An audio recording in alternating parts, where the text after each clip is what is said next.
Oh, here we go. Another another week, and it's another. Don't forget to breathe.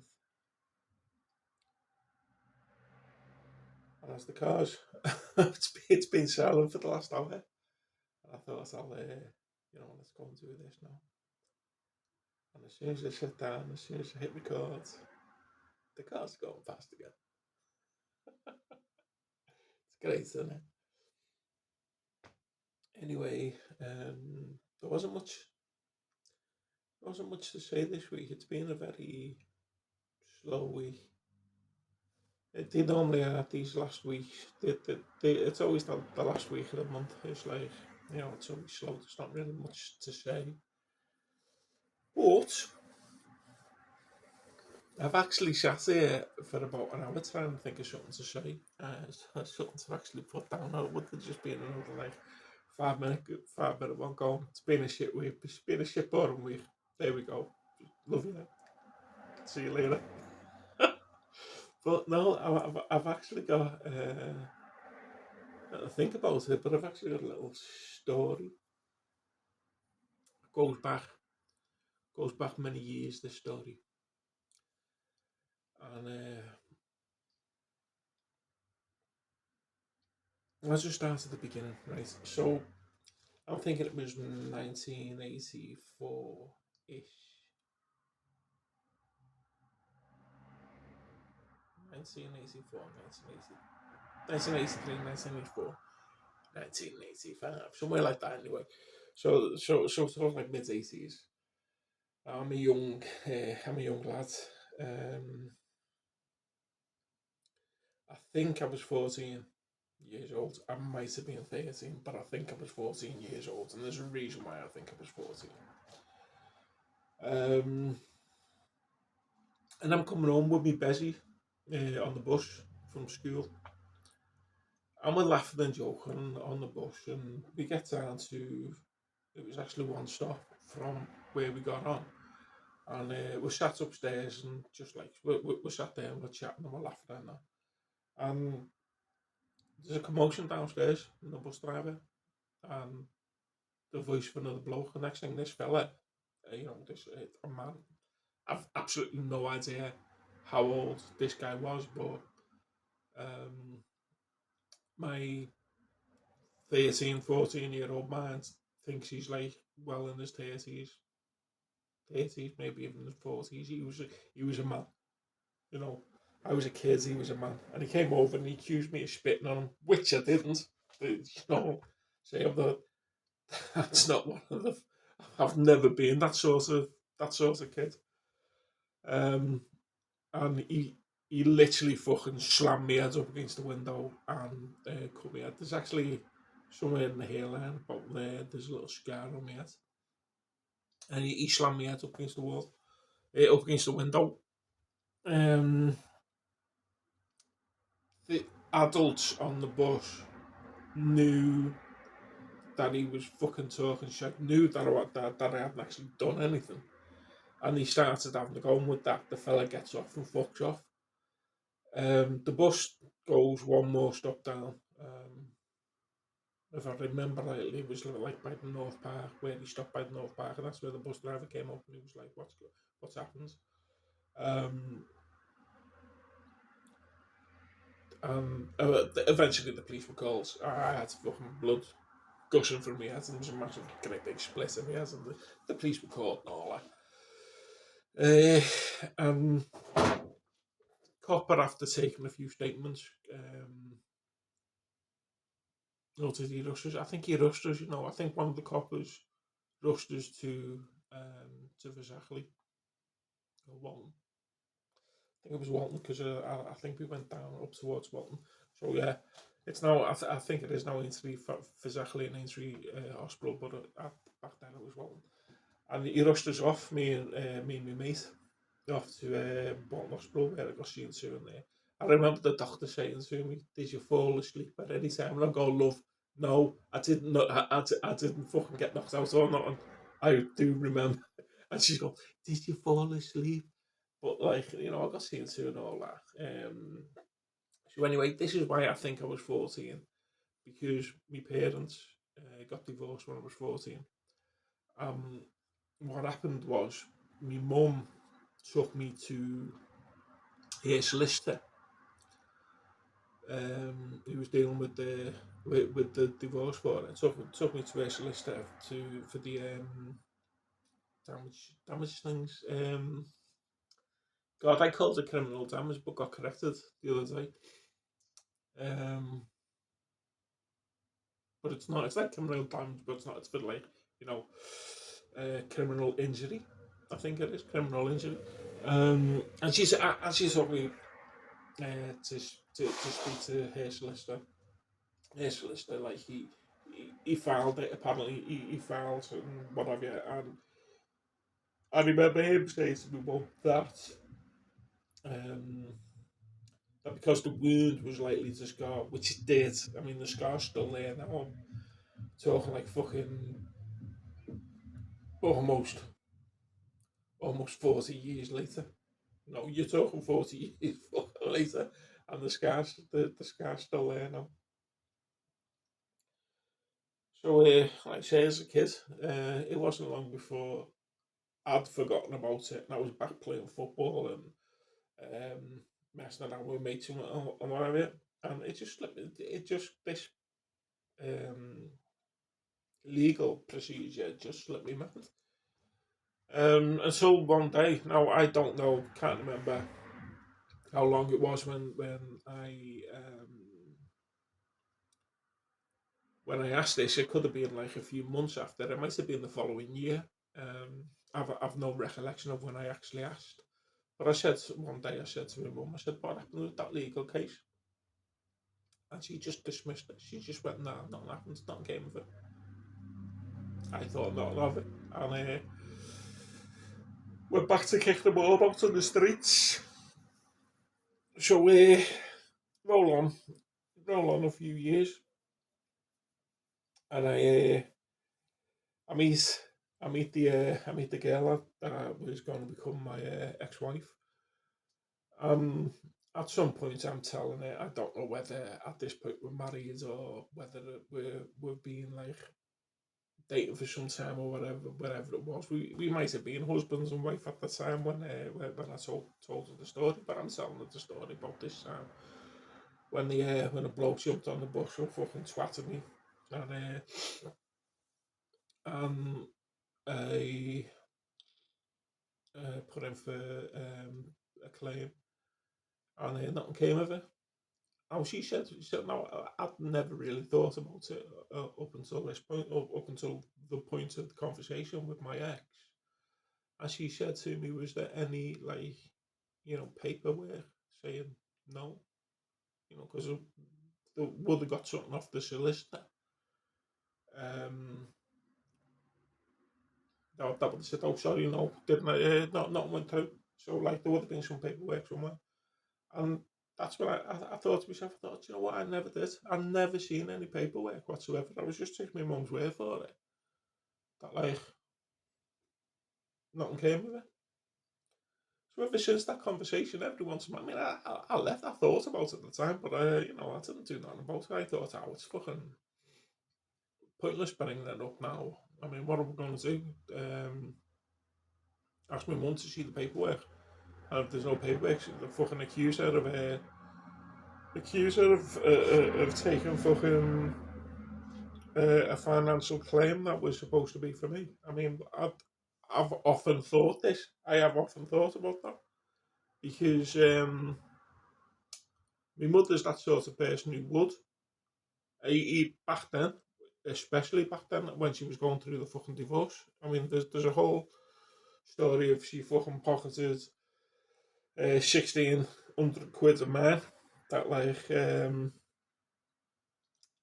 that I was apparently lending to her until she got what she deserved off my dad. And when she didn't get what when she didn't get anything like what she thought she was getting, she gave me 100. It was 120 quid. She gave me back, and followed by the words of "Be grateful you're getting that." And I just like never giving money to never lending money to anybody ever again after that, because that was the time she was taking that money off me when when I was fucking well, I was a kid. I was working fucking working weekends. I was working weekends, and she was taking the money off me to go to the fucking bingo and all, and telling me that she'd give me it back. And like I got to like, oh, when was it? I must have been in my late teens. I must have been in my late teens when fucking um when the settlements, and she got like, I think it was oh, you know, I can only say what she said. She said she only got 3 grand, and she owed fucking half of that to me. so so she wouldn't have if a check has a landed with my name on it for a couple of grand, she would have fucking pocketed it. She pocketed it straight away. She would have pocketed it straight away, and I know exactly what would have went through her mind. It would have went, I deserve this, and she would have fucking pocketed it. And it's now I've thought that many. I've thought that for many, many, many years. I've thought that 40 years we're going back here anyway. And since that conversation I had with my ex, I've uh, I've often thought that there's a chance, but I've always gone. There's no way I'd ever find out. There's no way I could ever know. So it's just every once in a while plays on my mind. Until the other day, when I thought, I wondered if there is actually a way of finding out. I mean, we're talking a 40-year gap here. So I jumped onto Gemini and asked the question. You know, I always ask AI these things these days, and Gemini was like, "Yeah, you can." I just went through exactly the steps that I need to do to find out whether there was a claim in my name back in 1980, in the mid 80s, and even more so. And I was quite surprised at this. And there's a weird sort of connection here. I was quite surprised at this. That what I didn't know was back then. I don't know whether it's still the same now, but back then, if there was a legal financial payout to a minor, it doesn't go to the parents as I've always assumed. It goes, it's kept by the system until the kid reaches 18, right? So if there was a payout, then it'd be kept. And the AI told me the where it's kept and who keeps it, but it's kept until I'm 18. Now, where's the thing? I effectively left home before I was 18. I effectively left home at 17. I was 17 years old.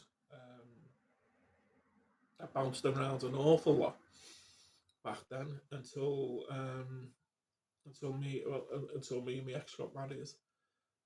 I lived all over the place.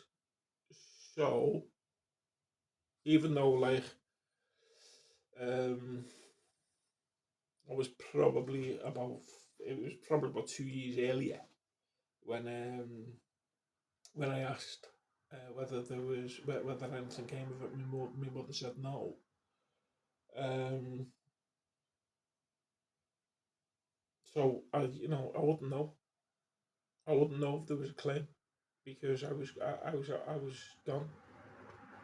I was gone by the time I was 18. And like I said, I bounced around a bit. So there could be a claim shot in a sat in an account waiting for me. And there's something else that when I was going through this, and I thought, oh, what the fuck? That's a bit weird. I remember getting a letter at my mother's address, and she said, "There's a letter here for you." And this is nothing. I mean, this sums up my mother perfectly because my initials are MG. Her initials are MC. She used to open up my mail. If mail landed on her doorstep, she used to open up my mail and go, "Oh, I thought it was mine because the initials so close. She so looks like it." She used to fucking do it on purpose. She used to fucking purposely open up fucking mail. And I know this because the stuff that you know what it is, if it was a fucking bill, it got left to one side. You know, if it had like a fucking if it had like about the fucking mobile phone bill or something like that, it got fucking pushed to one side and never got opened. But when it was just a fucking brown envelope or with no fucking window in it, or a white envelope or something like that, and it was addressed to Mister G Roxburgh, it got opened and she go, "Oh, I thought it was mine. It looked like this." It fucking never. But this letter, I got this letter this one time, which she'd opened, and she was getting very excited. She phoned me up. Oh God, where was it? I couldn't even tell her how old I was at the time, but it was more than like, oh, look at that, look at the big hole in me fucking in my shirt. this, I'm just been in my scruff all day. I've actually been baking, so I was basically in my scruff today. Um, yeah, it was most certainly. I was divorced. I might have been living down the road there. But she did. She phoned me up and she said, "Oh, I've got a letter here for you. You want to come and you want to come?" And she was quite excited. And I was like, "Why have you opened it? Do you know what? What's it? Why don't you just fucking tell me what it says?" She said, "Oh no, you better come." So anyway, I comes out. I went down to see the letter, and the letter says something along the lines of. Um, we think we've got an account with money in that's yours, and I was like straight away I just went, that's a fucking scam. But it might not have been. It might not have been. I mean, I remember thinking at the time when I looked at it and read it, and I went, I haven't got any fucking account with money in that bill. There's no fucking accounts, no old accounts with money in. There might be. So anyway, I need to get a form. I need to get a form, sort of like an A350 form off the such and such, and fill it out and send them off to them. But the AI has like told me exactly how to go about seeing if there is an account with a bit of cash in my name. So yeah, so that's it. That's all I got. That's all I got. I might have a few bob somewhere, but no, I've got a good jump on that. I can't. It's something to do with the government. Something to do with the government and just like an A350 form or something like that. I've got to fill out. But also, I mean, the AI was fantastic. Asking questions, as much details as possible. I'm like, all I know about the date it was mid 80s. I think it was when I was 14. I'm pretty sure it was when I was 14. That's when the divorce, not when they divorced, but when the divorce was going through. Or when they decided they were getting divorced, and me two dickhead fucking brothers started crying their eyes out, but me, as the fucking sort of person I am, I was fucking happy. I was like, finally, they're going to stop fucking fighting all the time. But like I said, I'd fucking moved out before I was, or I moved out before I was 18. I'd essentially left when I was 17. I just fucking, even before then, after leaving school, I'd go out on a Friday evening, and I wouldn't come back until the fucking Sunday night. I was basically, I was ready to leave. I was that sick of my parents that as soon as I was able to get out of there, I got out. I just left, and I've never had the best relationship with either of them. So yeah, I've got to find. I've got to get this form and fill out this form and all that. But I think I'm going to wait because I know I can do it online. But I think I'm going to wait because I've got a big. There's going to be a big week next week, or just over a week. when I've finally got the cash, and I've been fucking squeezing every penny this month. So I can do this. I've been squeezing every penny. But next week I'm going to be ordering the new motherboard and the new chip, and the old relic will not be an old relic because it will have it'll have a modern motherboard, a modern CPU, a modern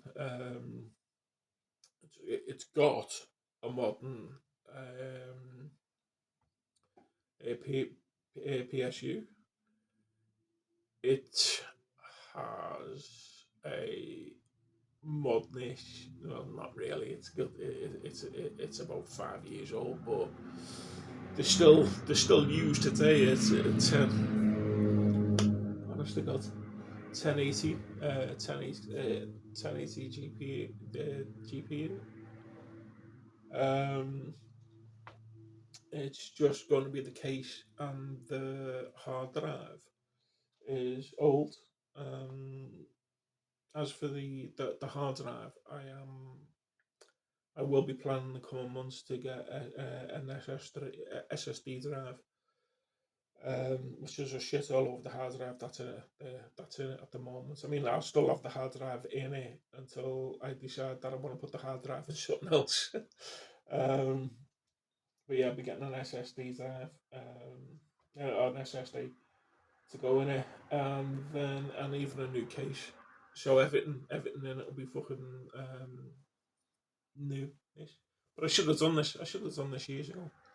I should have done it years ago, but I could. I was too busy working. I couldn't be bothered. So now I've had to, like, as I say, fucking squeeze every penny in this month to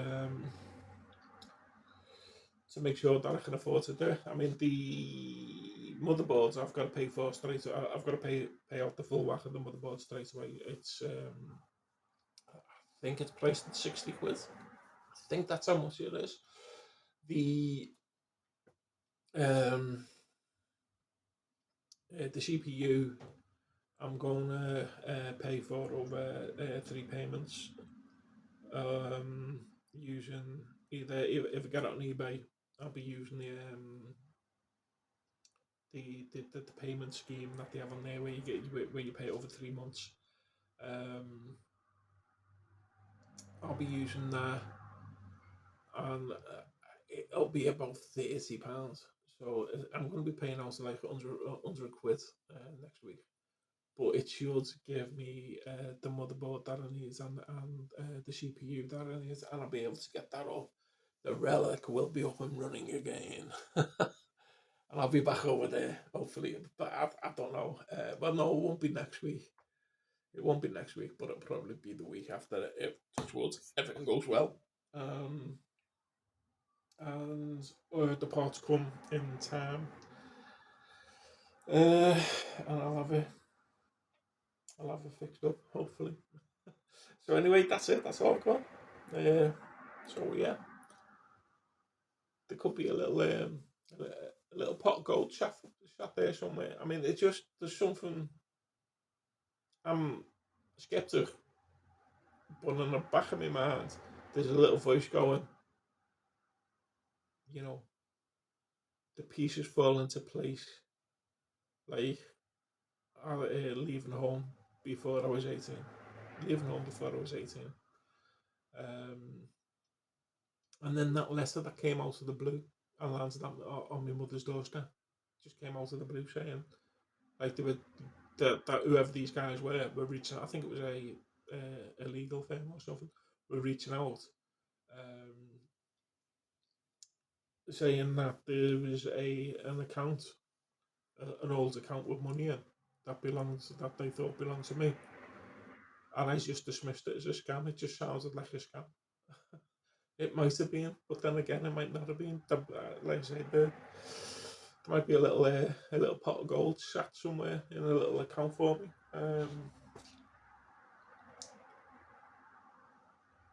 So yeah, maybe that is. Maybe I could fucking do it right now. I could. So fingers crossed. Anyway, that's all I've got. I'm out. Look after yourself. Love you, man.